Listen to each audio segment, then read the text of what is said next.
Are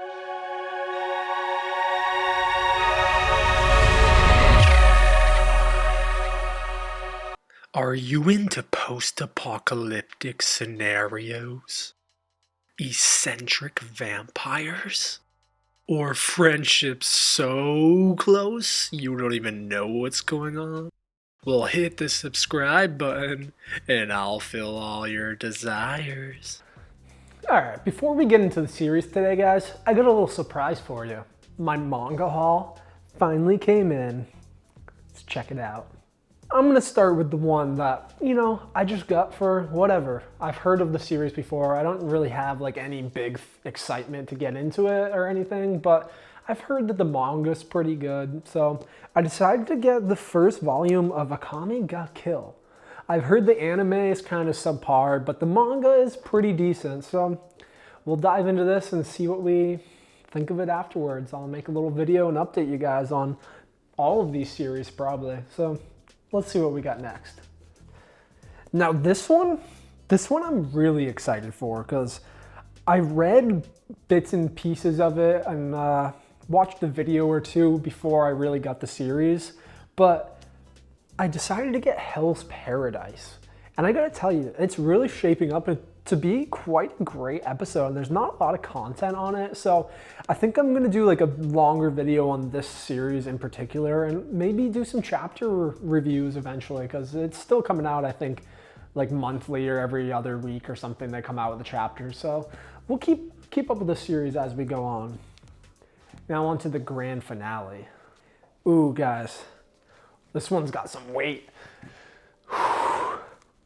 Work out with this thing.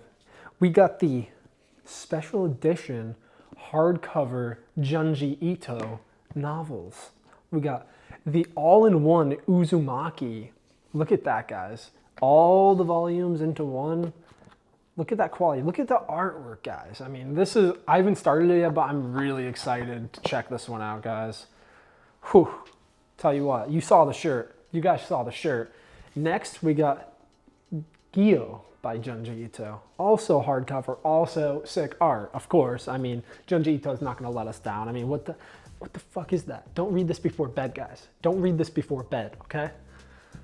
And that's all of them for now, so let's talk about Seraph of the End. All right, where do we begin? Seraph of the End, it was, all right. So like I've scrolled by the Seraph of the End anime a few times and never bit in, but for some reason, I don't know what it was. I clicked it and I decided to watch the first episode and it was pretty good. I mean, it definitely lacked in many aspects. The character designs weren't that cool. It was pretty generic. Everybody has the uniform, not a lot of variability there, but the action was pretty cool. I'll say the action was pretty sick and the planning and storyline are pretty thought out. I mean, there definitely seems to be some twists and turns that unveil as the series goes on. For the anime, I'd say the entire thing is pretty good and it ends at a point where it's very high and it makes you want to continue the series, which is just what I did. Let's first start off with the background of Seraph of the End. So we follow our main character, Yuichiro, as him and his family are captured or they're living as basically food and cattle for the vampires. They're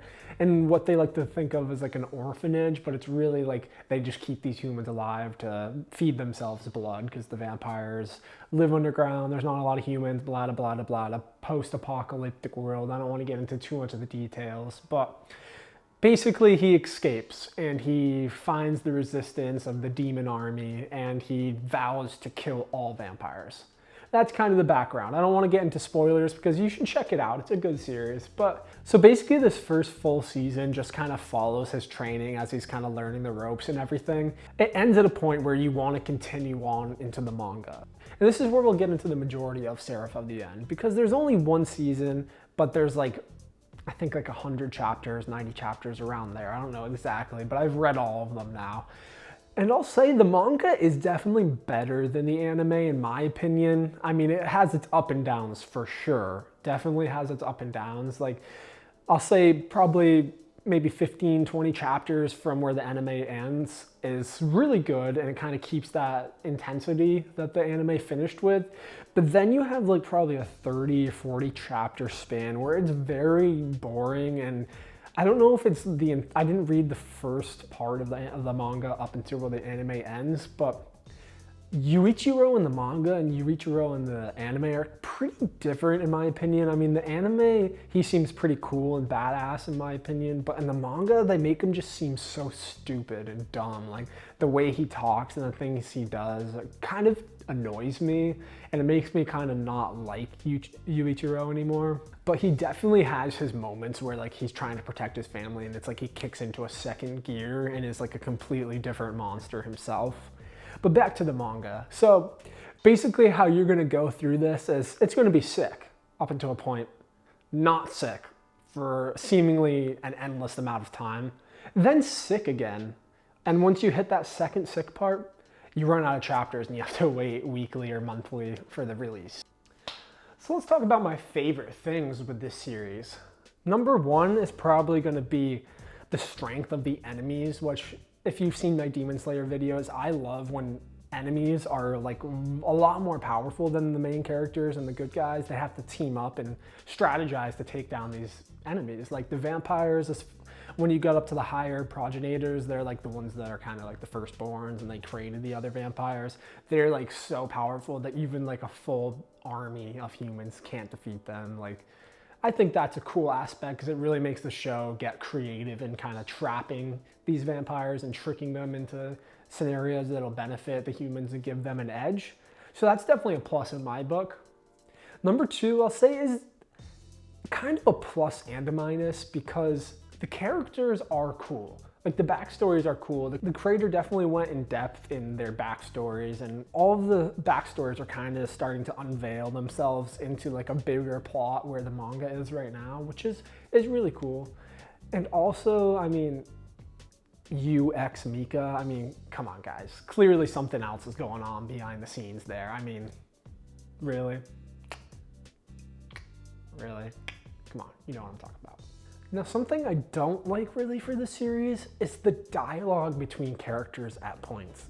And this is mostly due in fact to you. I mean, there's so many times where they just like add this weird kind of like mannerisms to you that I think aren't really needed. Like they just kind of really dumb him down for no reason because he was cool in the anime. In my opinion, he was really cool in the anime, but the manga just kind of takes all that away in my perspective. I mean, there's points where he's really, really badass and he's like, oh, I'm gonna save my family. You're my family, you're my family. I just got the biggest family in the world. I'm gonna save you all. And he goes into like this super hard drive mode. But then right when he comes out of it, he's like, dumb you again. And I get like that's kind of what he's supposed to be, is like, you know, doesn't think. He's kind of like, you know, old Naruto where he just runs in and fucking guns blazing. But I think they really kind of just overplay the dumbing down of him, in my opinion, and that's a negative. And finally, my favorite things from the series is how awesome the vampires are. I think that these eccentric vampires are just so cool. Like some of my favorite characters, for instance, Hisoka, or like Joker kind of from Fire Force. He's pretty cool. He's kind of in that same ballpark, I think. Orochimaru from Naruto is kind of in that just like weird kind of doing their own thing world, I guess. And these vampires like Furud and what's his name? Crawley Usford, that's the one I was thinking of. I think that they are so cool in the way they play off each other. Like the characters are great. I'll say it. Like I know that I bash on you a lot, but like the character connections that this creator has made in this series, I think are really deep and heartfelt. Like Farad and Crowley are, you know, he's technically kind of like created him as a vampire in a way. I won't spoil anything, but I think the way they play off each other is sweet. But also Mika and Yu, they're really cool in a sense. Like, you know, there's some more stuff going on behind the scenes. I think that UX Mika, you know, but also don't forget about Girin and Shinya. Like they're also kind of got this connection going on. So there's a lot of dialogue there, guys. I think you should check it out. As far as plot goes, I mean, leading up until like honestly probably like chapter like 75, 80, around that range, I think it's all build up. Like, I mean, there's cool parts and all, but I think it's really all build up. And I think where we're at now in the manga, if any of you guys watching this are current, is kind of the best part of the entirety of the series. I think everything's starting to unveil. There was a big reveal in the last chapter. You guys know what I'm talking about. And if you don't, get up to that point, because I was like, what the fuck? Really? I did not expect that. I was aghast. I was aghast. No, I was a setback. Didn't expect that one, guys. So yeah, that's my take on Seraph of the End. I'm gonna keep reading it because I'm enjoying where it's at right now. Maybe I'll do some chapter reviews. Who knows? Probably keep up with it. We'll see. But Hell's Paradise, stay tuned for that because show is something else, guys. Something else. But for now,